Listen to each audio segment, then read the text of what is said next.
Início de tempestade no navio MSC Preciosa.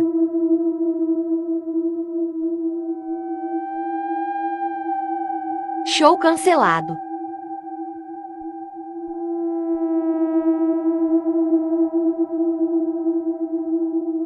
Piscinas fechadas.